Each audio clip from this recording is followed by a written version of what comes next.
Bagay, pupunta rin ako dito kasi nandito si Vice Presidente. Kung saan siya nagapunta, nagpasunod-sunod ako.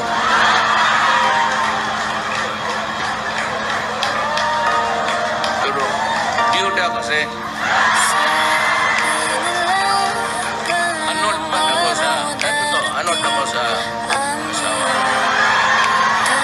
Pero may anak ako, pero basta masuportahan lang, okay lang yun.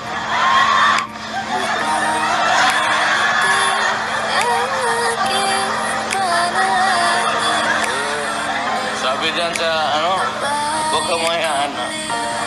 Do not be offended, pero kung sabi nila, hindi ko totoo. Kaya kung totoo yun mo, may magpatay na congressman na bago.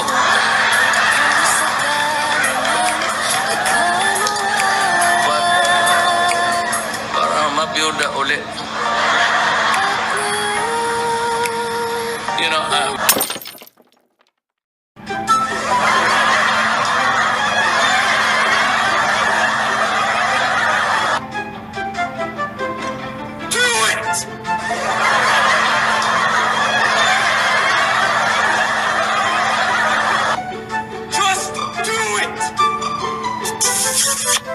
Oh my God! Wow!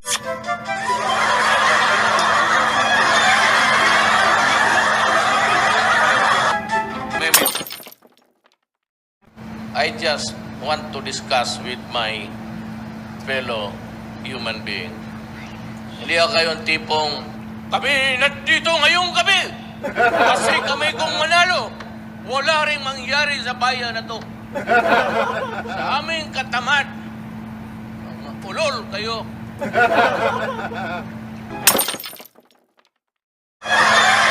Sige, sabi si Duterte may cancer.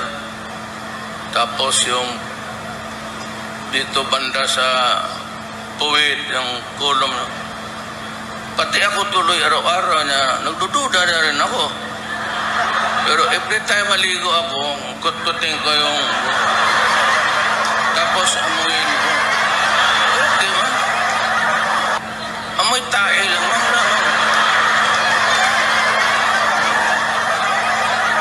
Pero ikaw, Tatats, binabastos mo talaga ako.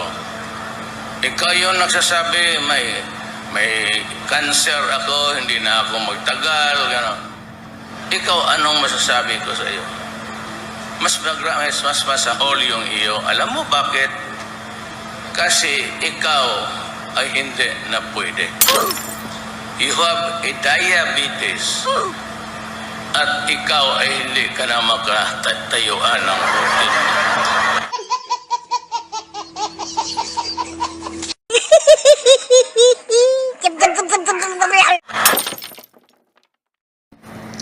Si Sofia. At police aid ko siya. Police to. Oh.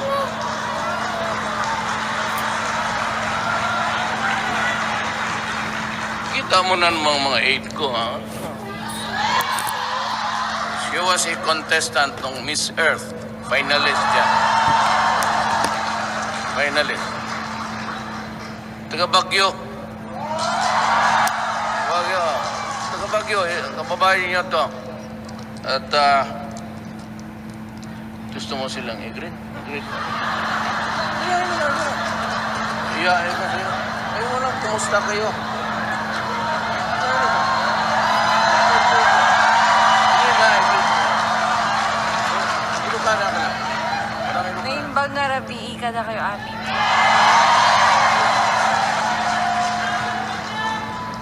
Gusto pa ninyo ng isang maganda? Oo. May mga pangalan ng tao. Grace po. Beautiful. Oh. Mayor, isa pang tanong ako. Karen Davila. Anak ng... Ano yun? Teka lang. I'm taking this personally. Ano ibig sabihin? One word. If only I did not bring my wife here. Walang ganun, sir. One word. Delicious. was at this moment that Nathan knew. He fucked up. Ano muna, huling ano niya nga eh. Sabi ko, mga huling araw na lang niya nga. Lagi naman smart. Ayaw niya. O sige, biro lang to ha. Alam naman ng Pilipinas. Okay, number 2 na. Alam ng Pilipinas, smart ka. Bakit mo naman inaway? Silang dalawa, kami ni Grace dito sa isang kwarto kasi bakit naman nila ayaw tayong magsama sa isang kwarto? Pwede naman. Pero Ako maski na sino makasama ko sa kwarto, basta matino. ako na yun. 3 hours. Masama pa naman ang tiyan ko. 3 beses na ako bumalik doon. Nandito pala si Senator Gringo rin. Tangina, binirili ko ito dyan sa ano. Ready-made. Dito ako. Binili ko sa... Kanina pa naman ako dito sa Cebu. Mayor Tommy Osmeña. Attorney Mike Toledo.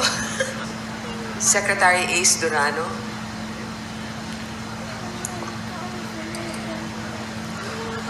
Wala akong nakilala dito.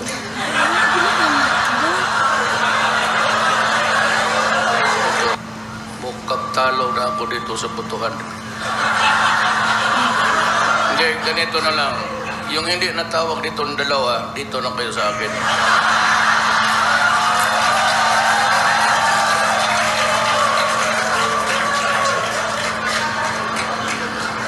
Pino-floor direct.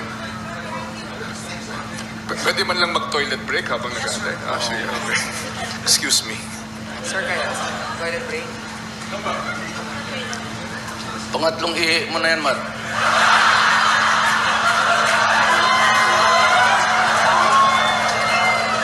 Pagka gano'n, na-nervyos ba niyan?